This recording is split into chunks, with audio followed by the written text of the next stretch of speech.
Bueno, vamos a explorar el último concepto referido a la modelación. Se ha proporcionado a los estudiantes un set de datos referido a inundaciones.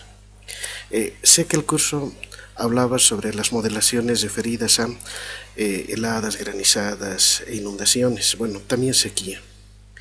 Pero básicamente se ha dado esos datos y ese set de ejemplo y se ha construido el proceso utilizando una experiencia titulada Ecuación General del Riesgo. La ecuación general del riesgo básicamente cumple con lo siguiente. Es un modelo que genera mapas de riesgos, pero basados en la conjunción de una percepción local, conocimiento, sabiduría ancestral y la percepción técnica, un análisis técnico-tecnológico. La ecuación general del riesgo es un modelo empírico, debido principalmente a que en nuestro país es un poco complejo poder realizar modelaciones más exactas por la escasez de datos. Una modelación referida a amenazas naturales del tipo climatológico dependen básicamente de la posibilidad de disponer de un enorme set de datos. Precipitaciones, vientos, temperaturas, días con heladas, días con granizadas. Información que en la práctica es muy difícil conseguir para todos los ámbitos del país. Extrañamente, la mayor red de estaciones meteorológicas se hallan cercanas a capitales departamentales o provinciales y muy escasamente en zonas rurales, que es donde precisamente estas amenazas se presentan. Entonces, las modelaciones numéricas suelen tender a ser un poco inexactas, ineficaces, precisamente por la falta de esta información. Es ahí donde entonces hay la posibilidad de emplear modelaciones empíricas, las cuales, construidas en función de una larga experimentación y una experiencia, pueden reproducir bajo condiciones particulares o bajo condiciones generales situaciones que se suceden en otros lugares que no son necesariamente el mismo sitio en el cual se ha generado o formulado el modelo. En particular, la ecuación general del riesgo hace una integración de la enorme experiencia de las poblaciones rurales, lo que es la sabiduría ancestral, los bioindicadores, por ejemplo, y lo que es posible generar a través de la información de las escasas estaciones meteorológicas que existen o la escasa información que es disponible, pero que también es posible de ser procesada e integrada en este sistema. Entonces, primeramente este tema, lograr esta conjunción. La segunda es tiene el objetivo de poder hacer que las personas, los usuarios, los que necesitan emplear este modelo, puedan empoderarse del mismo, mejorarlo o adaptarlo a sus propias condiciones y de esta manera poder generar sus propios resultados, no dependiendo necesariamente de complejos datos. Por ello, entre los productos clave que vamos a obtener va a estar siempre la identificación y el mapeado de amenazas, vulnerabilidades, estableciendo sus grados de severidad y su localización espacial, y la generación de mapas de riesgos, pero reflejando el conocimiento local y su percepción en función de un análisis territorial, ya sea municipal, departamental o comunal. Entonces, vamos a obtener mapas referidos a amenazas, vulnerabilidades y finalmente a los riesgos. ¿Cómo logramos esto? A través de básicamente tres fases. La primera, que es una organización y preparación del material base y del proceso, en la que vamos a necesitar hacer una identificación de actores clave, vamos a necesitar organizar los grupos, seleccionar material cartográfico, compilar la información secundaria, datos de estaciones meteorológicas o alguna información que pueda apoyar, y finalmente vamos a hacer una selección de las herramientas a emplear. Eso es la fase 1. La fase 2 va a ser la generación y validación de los mapas de percepción local de riesgo. En la fase 1 se han generado los mapas de percepción técnica. En la 2 es necesario lograr una participación de los actores sociales del riesgo, para que puedan identificar tanto sus amenazas como sus vulnerabilidades. Además de que precisa de un entorno científico en el tema de hacer estas observaciones, ya que deben ser siempre catalogadas dentro de un mismo criterio.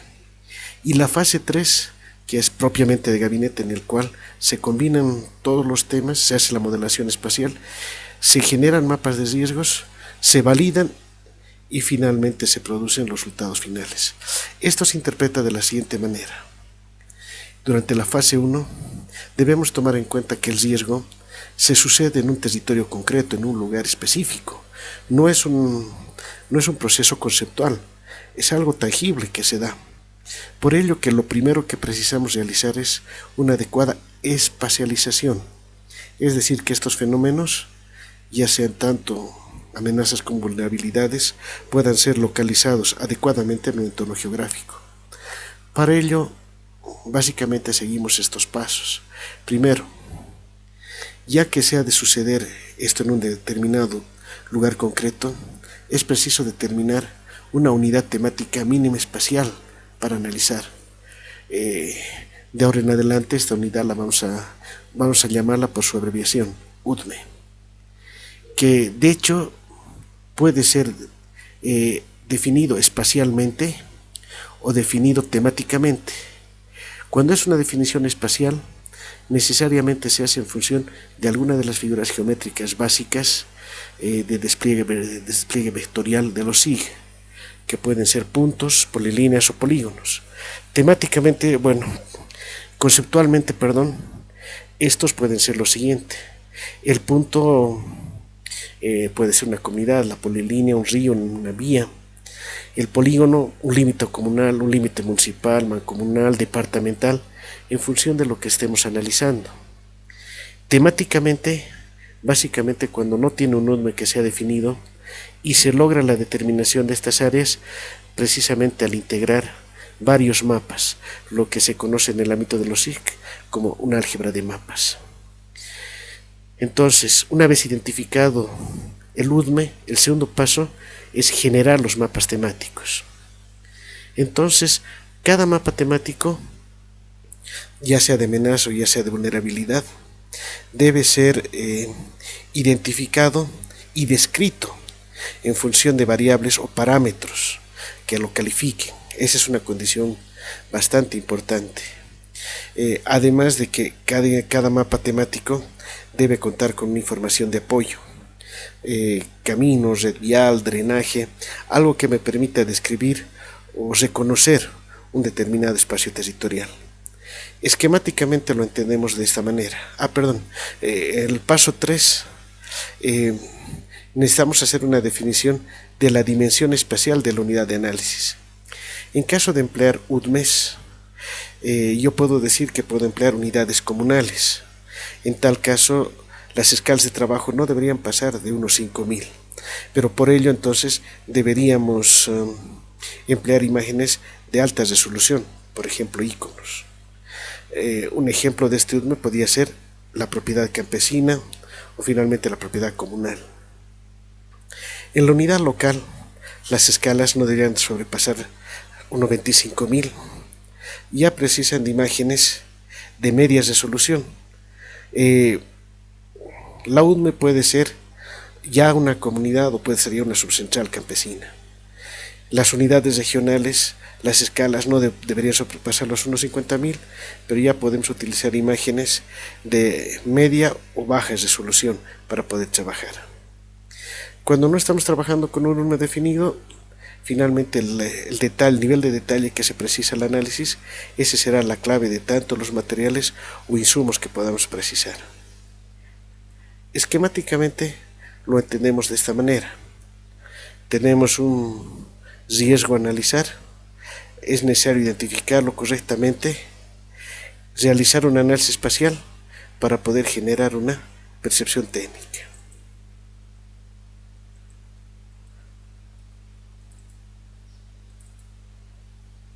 Entonces, realizada esta operación, o realizada esta función, podemos pasar a la fase 2, que es generar los mapas de percepción local, en el que básicamente lo que precisamos realizar es una colecta de datos y la digitalización, es decir, incorporar al sistema digital del SIG. Para ello, básicamente, lo que tenemos que definir es el grupo meta, tanto en un nivel municipal, comunal, o finalmente dentro de las unidades que así sean precisadas. Pero estos mapas, una vez que han sido generados, necesariamente deben pasar por un proceso de validación, es decir, que tenemos que estar seguros que la interpretación técnica realizada se acerca, o por lo menos es igual a la idea o a la percepción que tienen las personas sobre la temática.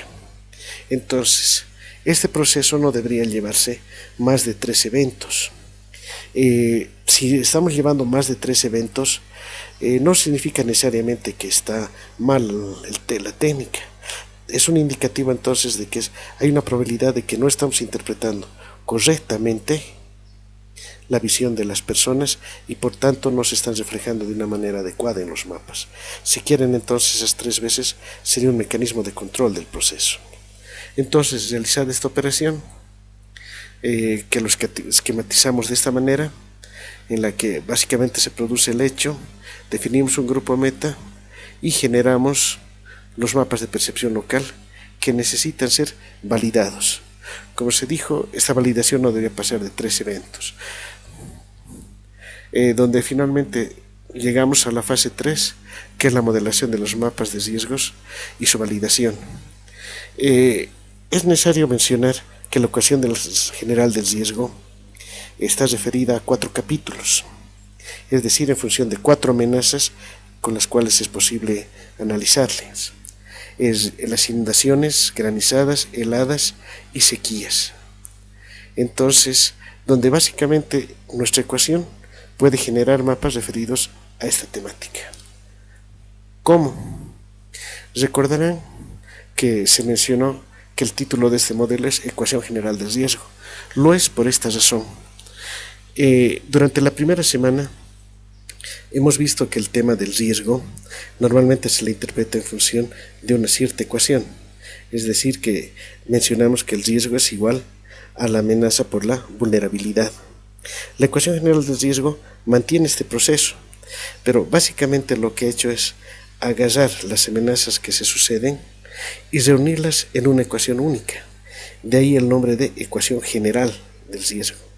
Es decir, que nosotros vamos a introducir las variables al modelo indicado, precisado, y este nos va a generar un resultado específico. Para el ejemplo, que es también el mismo que se ha empleado en los datos de las prácticas, vamos a observar que el riesgo, en este caso para inundaciones, está dado en función de amenazas y vulnerabilidades, donde las amenazas son, logradas mediante la percepción local de la amenaza y los mapas dependientes, y las vulnerabilidades en función de una densidad poblacional, de una distancia al río y de uso actual de la tierra, lo cual en cierta manera es lógico, porque nosotros no vamos a tener problemas en otros tipos de usos, porque es relativamente simple escapar a ellos. En cambio, los de agricultura sí nos va a provocar muchos problemas. Y la ecuación general del riesgo se indica tal y cual está en la pantalla, donde vamos a poder leer la descripción de cada una de las variables que se emplearon. Percepción de amenazas, percepción técnica, densidad poblacional, distancia al río y uso actual de la tierra. Esto me permite generar finalmente el riesgo. Pero esta ecuación se podrá utilizar o emplear para hablar de granizadas. La respuesta, no, porque en el caso de granizadas, por ejemplo, ya disponemos de otra ecuación, que es la misma que se está viendo en la pantalla en este momento, donde va a entrar la percepción técnica y local de las amenazas, el uso actual, la densidad poblacional, la pendiente y la elevación del terreno. Con esta información yo voy a poder determinar cuál es el riesgo de granizada en un determinado lugar. Y lo mismo podemos ir mencionando para las otras amenazas, donde tenemos por ejemplo las heladas, los dos mapas de percepción de las amenazas, el uso actual, la densidad poblacional, la pendiente y la orientación de la pendiente. En el caso de las sequías, igualmente el tema de las amenazas y el tema de la vulnerabilidad dada por la densidad poblacional, distancia al río, uso actual de la tierra, pendientes y orientación de la pendiente. Y aquí ya podemos observar un resultado genérico de estos procesos. A la derecha podemos ver un área cercana a los ríos que está mostrando nuestras amenazas a inundaciones. Y en la parte izquierda podemos ver un instrumento casi plano, de un municipio, de un relieve un poco menos escabroso que el del primero donde se ven las inundaciones, pero que estamos pudiendo apreciar las zonas referidas a heladas. Entonces, vean cómo es posible generar estos productos a través del tema de sus ecuaciones específicas. En resumen, tenemos este proceso. Empezamos, diseñamos estrategia metodológica, hacemos un mapeo de actores y establecemos una base de datos preliminar. Hacemos evaluación de información disponible, ahí tenemos los dos niveles, y realizamos los talleres, lo cual nos permite colectar toda la información y pasar a las siguientes fases del proceso. En la siguiente fase podemos ver que se precisa sistematizar, digitalizar, además de que supuestamente ya contamos con los datos validados y hacemos uso de la ecuación, logrando finalmente que el riesgo pueda ser adecuadamente establecido. Observen que este proceso lógico me ha permitido y me permite generar la información, en este caso de mapas de riesgos, en los cuales ya no necesito sufrir tanto en un proceso analítico, sino más bien es un tema aplicativo de una ecuación específica que me permite lograr el resultado de zonificar o establecer el grado de riesgo. Con este indicativo entonces teórico vamos a pasar a la parte práctica, en la cual voy a pasar a detallar los procesos que se necesitan realizar en el sistema, en el ambiente GIS, para poder finalmente obtener el mapa de riesgos.